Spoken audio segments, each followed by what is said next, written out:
میں ہوں شاہد کاظمی۔ پاکستان کو اقوام کو متحد کیا ہے پوری دنیا میں 16 اکتوبر کے سفر میں تھے، جیسا کہ آپ کے چند دن پہلے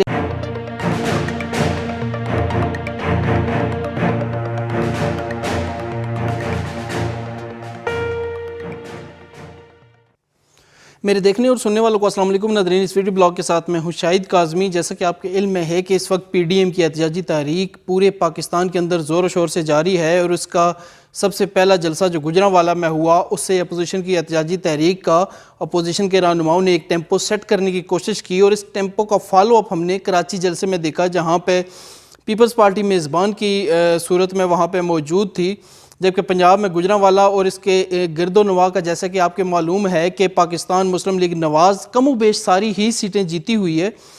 اس کے بعد جو تیسرا power show P D M نے کیا وہ کوئٹہ کے اندر کیا۔ کوئٹہ کے جلسے کی خاص بات یہ تھی کہ کراچی جلسے میں میاں محمد نواز شریف صاحب نے تقریر نہیں کی تھی یا ان کو موقع نہیں دیا گیا تھا۔ اندر کی صورتحال یارانے واقفان حال ہی جانتے ہیں کہ کیا ہوا تھا، لیکن بہرحال کراچی جلسہ کے اندر میاں محمد نواز شریف صاحب نے تقریر نہیں کی تھی۔ اس کی سب سے بنیادی وجہ جو تجزیہ کار کہہ رہے ہیں وہ یہی ہے، اور ذرائع بھی یہی کنفرم کرتے ہیں کہ جو ٹیمپو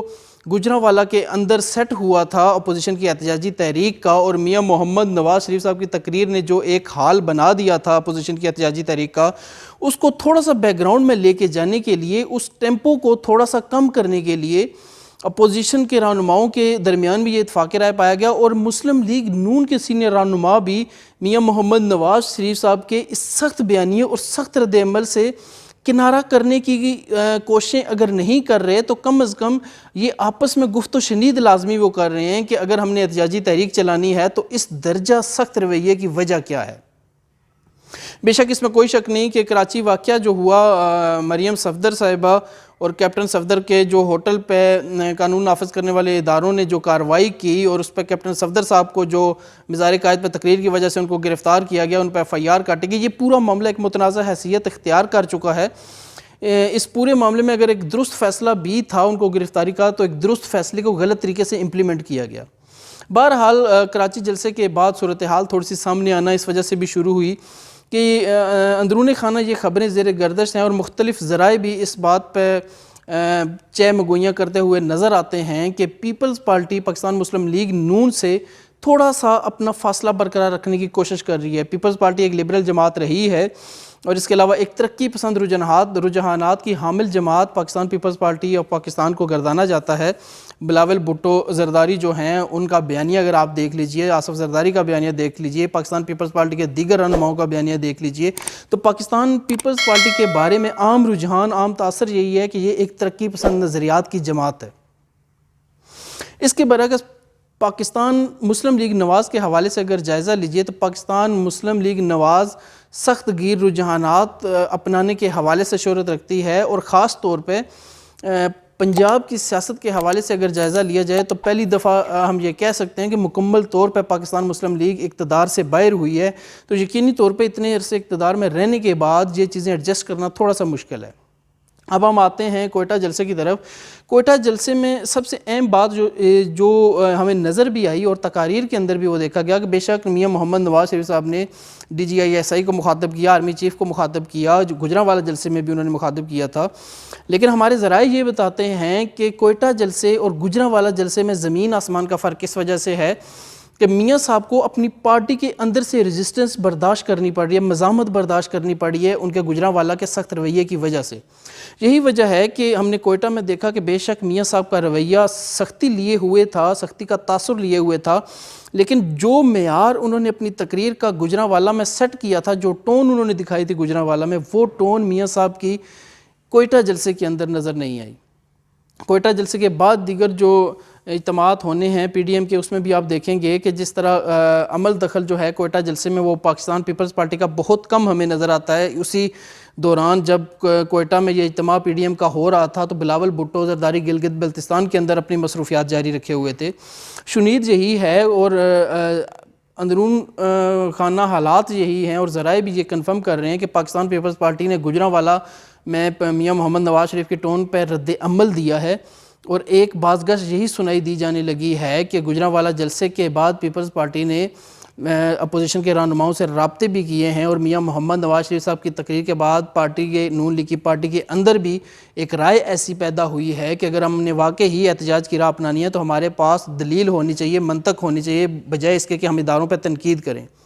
یہی وجہ ہے کہ کوئٹہ جلسے میں میاں محمد نواز شریف صاحب نے پی ڈی ایم کے جس کے اجتماع سے جو خطاب کیا،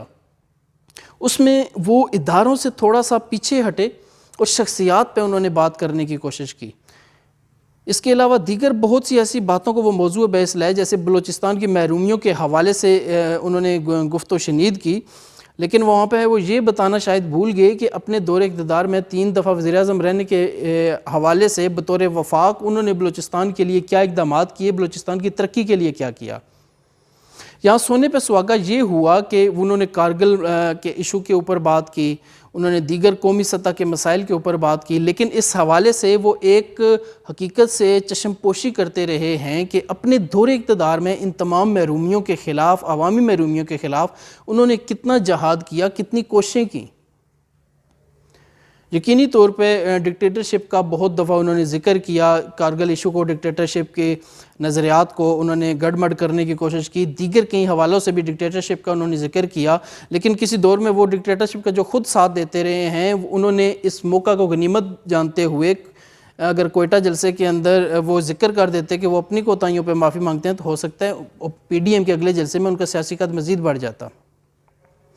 لیکن ابھی پی ڈی ایم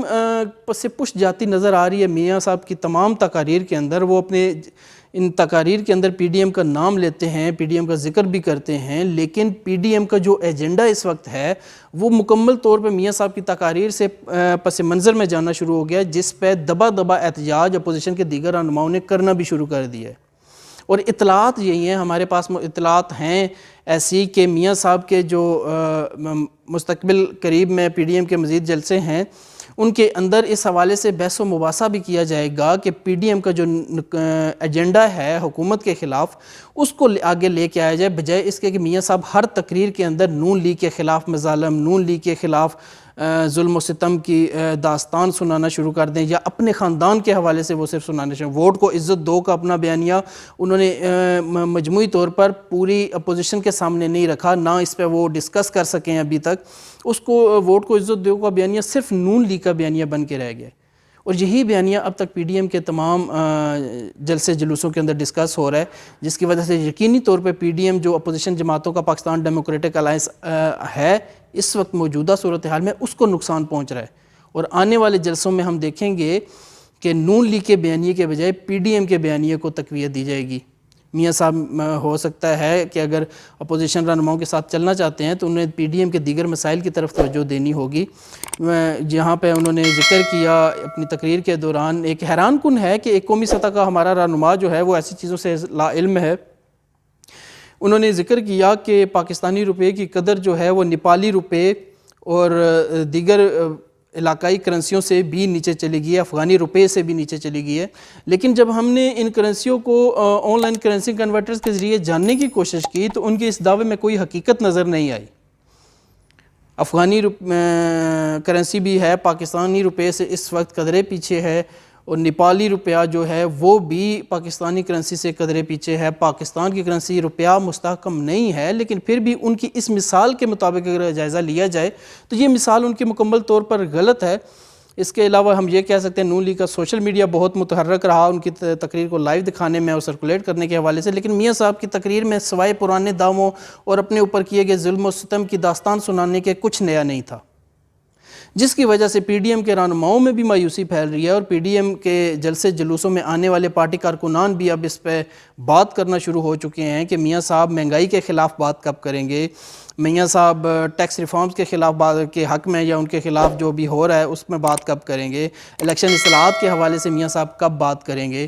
اسی طرح اگر ہم دیکھیں تو عام آدمی کی شکایات کے ازالے کے لیے میاں صاحب کب بات کریں گے۔ یہ تمام ٹاپکس، تمام عنوانات پس پشت جا چکے ہیں، اور میاں صاحب کی تمام تقریروں کا موضوع ووٹ کو عزت دو،